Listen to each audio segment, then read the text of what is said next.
Our investigation begins on the evening of April 8th, 2026, inside a silent Rome.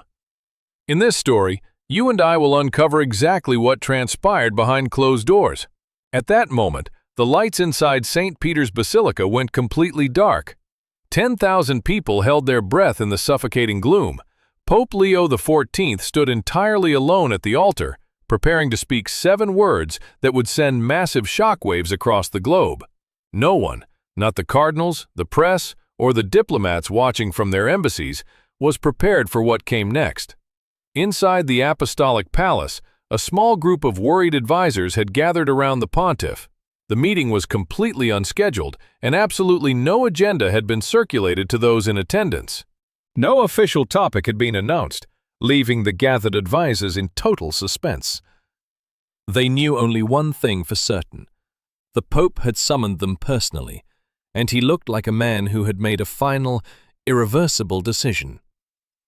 Robert Francis Provost, the historic first American-born Pope, had spent his first 11 months navigating an relentless sequence of global crises.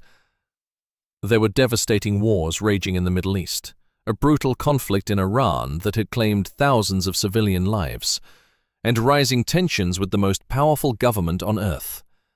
To make matters worse, his own church remained deeply fractured, with conservative cardinals aggressively resisting every single reform he attempted to introduce. He had barely concluded his very first Easter as Pope, yet his Urbi et Orbi message, delivered from the central loggia of St. Peter's just 3 days prior, had already sparked controversy. It was a direct, uncompromising call for peace, a call that political figures in Washington viewed as a personal insult. He had announced a prayer vigil and spoken of hope, but behind those public statements, a profound conviction was stirring within him. He believed the Church had to do more than pray. It had to speak unflinchingly, even if it meant war with global powers.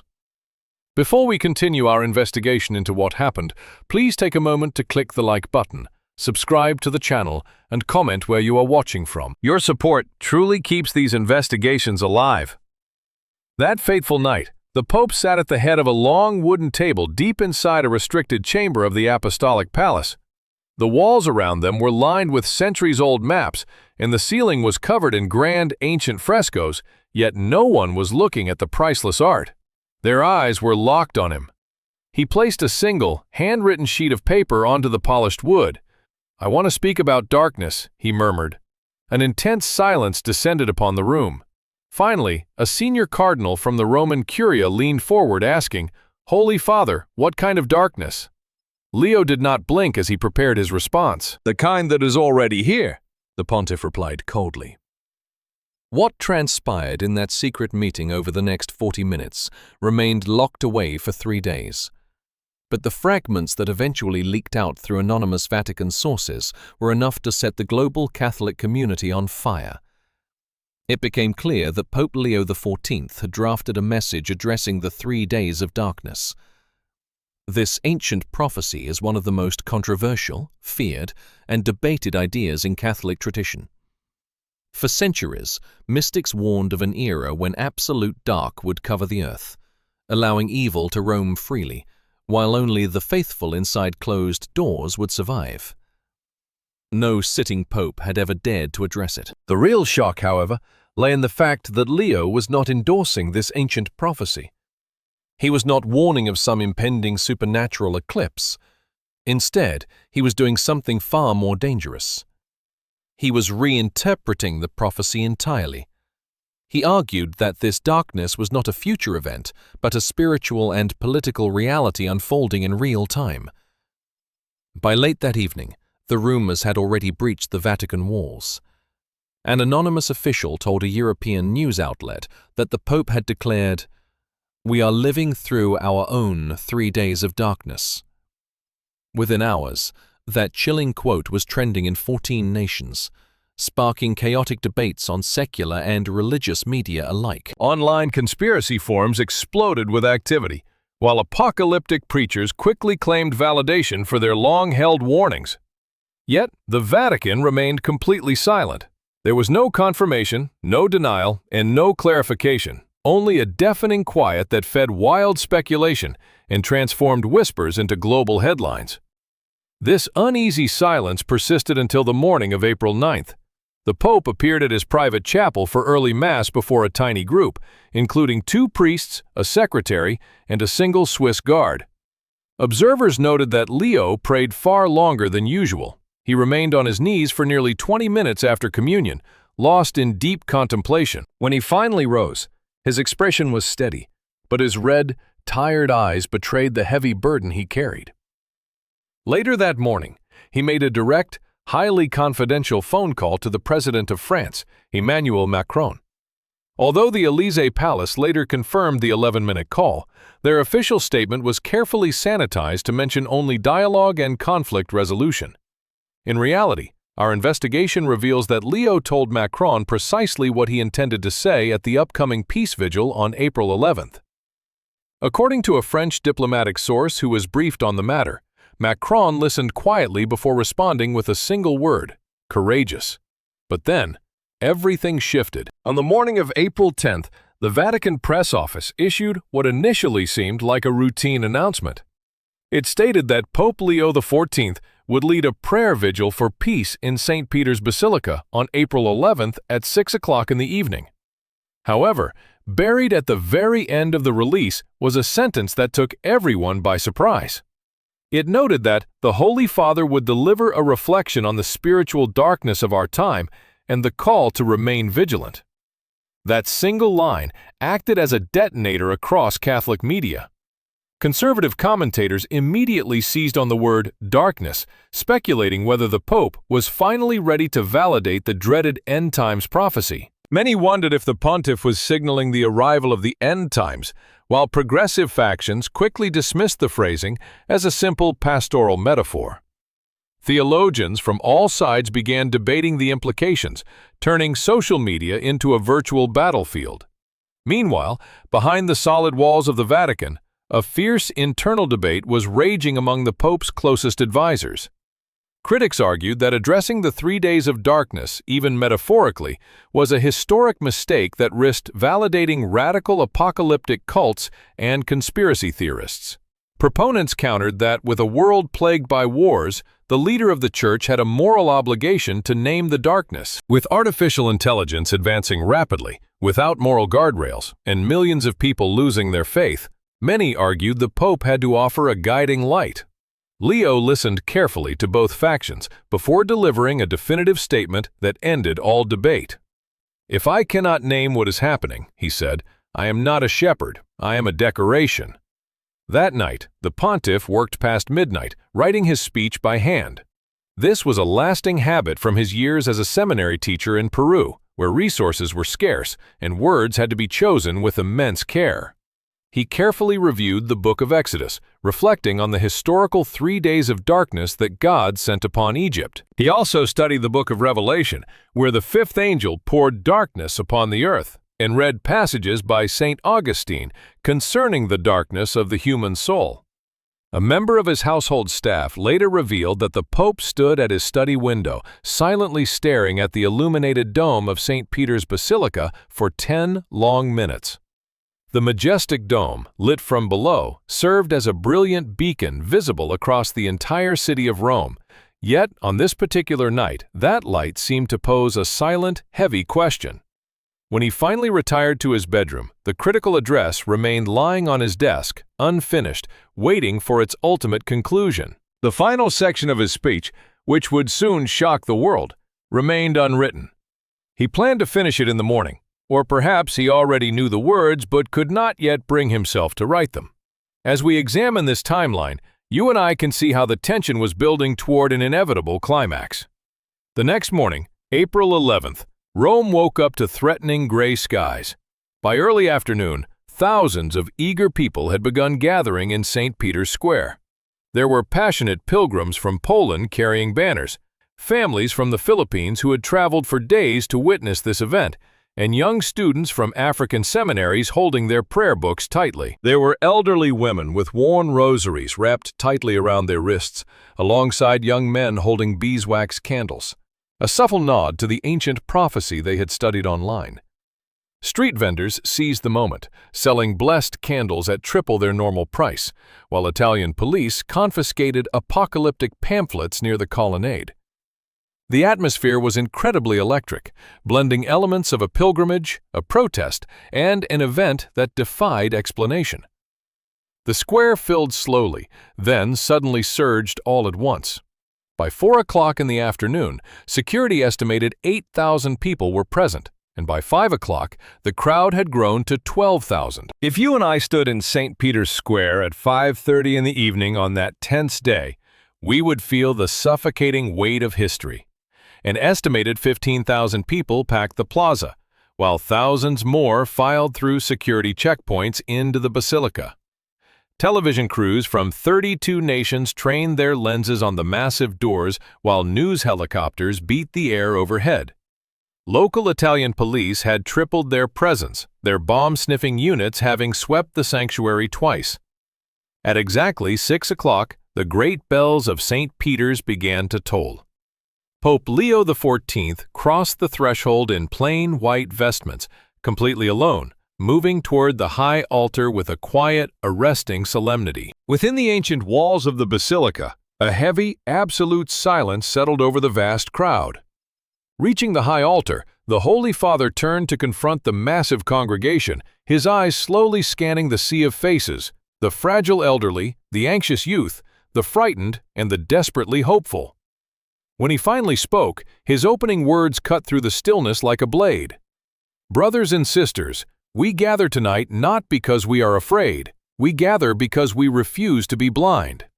His tone remained deceptively calm, yet a profound gravity forced everyone in the room to lean forward. He systematically addressed the geopolitical fractures of the world, detailing the escalating conflict in Iran, the endless violence in the Holy Land, and the millions of shattered, displaced lives. Without mincing words, the pontiff condemned the systematic bombing of civilian homes and medical facilities as a blatant crime against humanity. "War divides," he declared. "Hope unites. Arrogance tramples. Love lifts." Then, with a sudden shift in his posture, the entire atmosphere changed, and the global audience watching online seemed to stop breathing. He invoked an ancient, unsettling tradition spoken of by mystics and saints across the centuries. This dark prophecy spoke of 3 days of total darkness, a terrifying period when the physical light of the world would be completely extinguished, allowing raw evil to walk unchallenged. From Blessed Anna Maria Tegui in the 19th century to whispered warnings passed down through generations, this vision had long haunted the Catholic imagination. A profound hush descended upon the congregation, so intense that the faint hiss of thousands of flickering wax candles seemed to echo through the high arches. For centuries, theologians have debated whether this prophecy is a literal warning from heaven or merely a terrifying symbol born of human anxiety. At this critical moment, you and I can see the Pope make a daring choice. He paused, glanced down at his notes, and then deliberately pushed them aside, letting the sheets slide across the marble lectern. From this point forward, he would speak directly from the soul. "I am not here to validate ancient prophecy," he stated firmly. "I am not here to predict the future. I am here to diagnose the present." He then raised a single hand, gesturing dramatically to the cavernous space. In an indictment of modernity, he urged the world to examine the horrors it has quietly sanctioned. He pointed out the hypocrisy of nations dropping bombs on hospitals while their diplomats trade handshakes at global summits. He lamented a world obsessed with technology that can think but is incapable of love, where artificial intelligence can compose complex symphonies and write poetry, yet remains blind to the weight of a single human tear. He targeted world leaders who cynically invoke God while commanding the absolute annihilation of civilian neighborhoods. He spoke of children abandoned to screens, growing up in a society flooded with information but starved of wisdom, where a plague of loneliness ravages the wealthiest nations on earth. Elevating his voice to a cold, penetrating tone, the Pope pierced through the gilded gold and polished marble of the ancient basilica. He warned that humanity has built complex machines that can see in the pitch blackness, yet individuals remain spiritually blind. We possess weapons that strike silently from the clouds, yet we lack the basic bravery to negotiate face to face. Humans have conquered the atom, but remain powerless against their own deep-seated hatred. Allowing his diagnostic question to settle over the weeping crowd, he asked, "If this is not darkness, then what is?" He told them that humanity is already living through the prophesied 3 days of darkness, not because God has abandoned us, but because we have abandoned each other. Allowing the heavy silence to settle, the pontiff watched the realization dawning on thousands of stunned faces. He noted how ancient mystics had spoken of blessed candles as the only source of light destined to survive the coming gloom. "The truly blessed candle," he proclaimed, "is not made of wax, but of absolute faith, of boundless mercy, and of the fierce refusal to hate when hatred is the easier path." Stepping past traditional protocol, he moved closer to the edge of the congregation than any modern predecessor had dared. He declared that the Church would no longer hide behind cryptic prophecies or weaponize fear. Instead, they would march directly into the modern darkness, carrying the fire of the gospel to bring light, prompting an eruption of raw, gut-wrenching applause. Out in the cold air of the public square, the sound of the inside ovation rolled through massive speakers, causing 15,000 onlookers to join the uproar. Yet the Holy Father was not finished. He raised his hand, and the roaring applause abruptly died. It was then that he delivered the defining statement that would dominate global news. As you and I analyze the sheer impact of those words, we can see why they went viral. "The real 3 days of darkness are not coming," he warned. "They are already here. Will you be the candle, or will you close your eyes?" The ensuing silence was deafening. In Washington, senior analysts watched this unfold in real time at the State Department. Prior to the broadcast, intelligence officials had been thoroughly briefed to monitor the prayer vigil following the controversial leaks of April 8th. Inside sources later confirmed that United States officials were completely blindsided by the blunt nature of the Pope's speech, particularly his scathing remarks on civilian infrastructure and leaders who invoke the divine while ordering destruction. The target of his critique was unmistakable to everyone in the room. Within hours, the White House issued a formal statement accusing the Vatican of politicizing faith. On Truth Social, President Donald Trump aggressively fired back, claiming the Holy Father was suffering from what he termed a delusion of omnipotence. A profound sense of irony emerged from the clash, as the phrase delusion of omnipotence was the exact term Pope Leo had utilized days prior to characterize the modern engines of warfare. Trump further escalated the feud, posting that the Pope ought to focus on his empty churches rather than lecturing the world's most powerful nation. This political sparring carried immense risk. A reigning Pope and an active American president were locked in a public confrontation, not over obscure doctrine, but over the definitions of human darkness and moral light. In Paris, a statement praised the speech as a moral landmark, while in London, the Archbishop of Canterbury hailed it as a generational turning point. Across the globe, the Pope's message triggered immense public gatherings, with crowds in Buenos Aires broadcasting his words outside the Metropolitan Cathedral until midnight. In Manila, a bishop openly wept on television while reading the text. As we peer inside the secretive walls of the Vatican on the morning of April 12th, you and I can witness the real battle beginning. Summoning the powerful senior cardinals of the Curia to the Sala Bologna, Leo faced an atmosphere charged with hostility. Factions of conservative cardinals were furious, arguing that by invoking the controversial prophecy of the 3 days of darkness, the Pope had unlocked a dangerous eschatological door that could never be shut again. In their view, radical fringe groups would immediately claim a theological victory, while everyday believers would be left deeply confused. Detractors warned that the Church's enemies would seize on the apocalyptic imagery to mock the faith.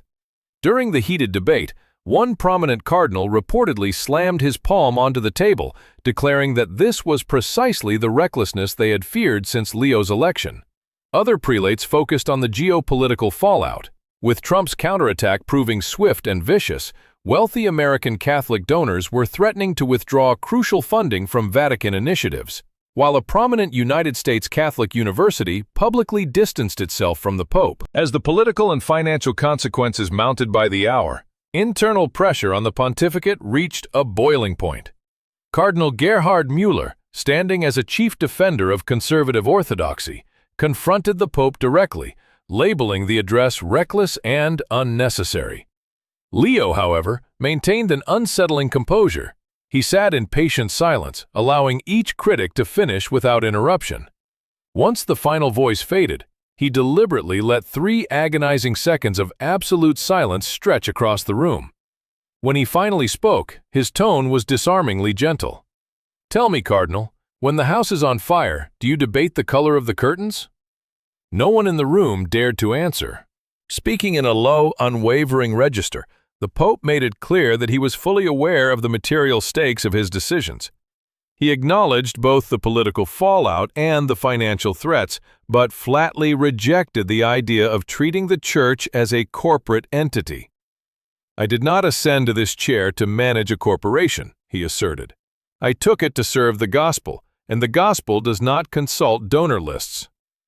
As we analyze these final words, you and I can see the sheer gravity of his mission. Rising slowly, he locked eyes with every cardinal present, declaring that his role was to speak truth, not protect their comfort. He concluded with a chilling diagnosis. The global darkness is not a future mystery, but a current reality, and failing to treat it will lead to total ruin. Behind closed doors, a tense 90-minute meeting took place, ending in absolute silence.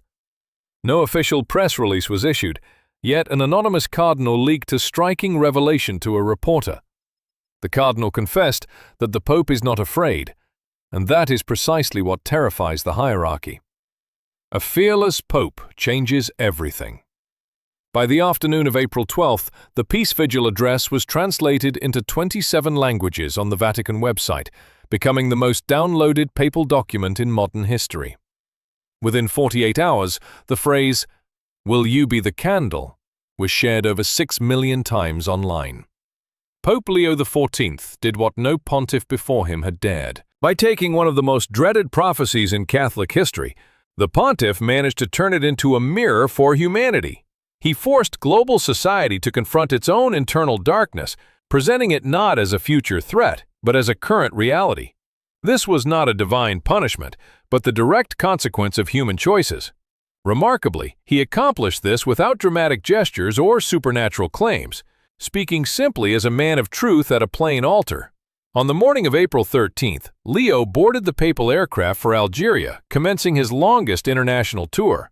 When journalists gathered for the routine in-flight briefing, one reporter asked if he harbored any regrets about his controversial vigil speech. In a rare moment of levity, Leo smiled before offering his firm response. He explained that he had no regrets and had only spoken the necessary truth, declaring that while the world is dark, darkness has never truly won. After a brief pause, he asserted that he feared neither the dark nor those who made a profit from it. When investigators pressed him on whether this targeted a specific government, he deflected, stating he spoke only of the gospel and was no politician. As the aircraft climbed into the morning sky, the vast city of Rome shrank below, and the dome of St. Peter's glittered in the sun, a solitary beacon. The Pope was traveling to the historic homeland of St. Augustine, the figure whose teachings had guided his life. 16 centuries ago, St. Augustine had written extensively about the eternal struggle between darkness and light. He was a thinker who understood that mankind's greatest conflicts are fought with ideas rather than marching armies. Back in Rome, the vigil candles continued to flicker in private homes and quiet chapels, kept alive by citizens who found a deeper meaning in the Pope's words. They did not necessarily believe the prophecy literally, but they responded to a leader willing to confront the darkness directly. The narrative of what Pope Leo XIV declared on April 11th is far from over. Indeed, the true investigation is only beginning. The darkness remains, wars rage on, and geopolitical rifts grow ever wider. As modern technology advances rapidly, without any moral compass, global governments are becoming increasingly hostile. Diplomatic trust is eroding worldwide, and even within the Catholic Church, Internal divisions deepen every single week. Yet, a profound shift occurred that historic night in St. Peter's Basilica, leaving an indelible mark on the global consciousness. The Pope chose to voice what had long been kept hidden, transforming a 200-year-old prophecy from a source of terror into a rallying cry for accountability. He promised no divine interventions, nor did he offer simple solutions or tell the faithful to lock their doors. Instead, he presented a challenging, far more valuable path forward. What he ultimately delivered was the raw and unvarnished truth, which remains the only enduring light in a world consumed by shadow. As we follow this unfolding mystery, you and I are left to ponder the deeper implications of his message. If this examination of the Vatican's secrets resonated with you, consider subscribing to our channel and turning on notifications so you never miss an update. We want to hear your thoughts in the comments below. Do you believe we are currently experiencing our own 3 days of darkness?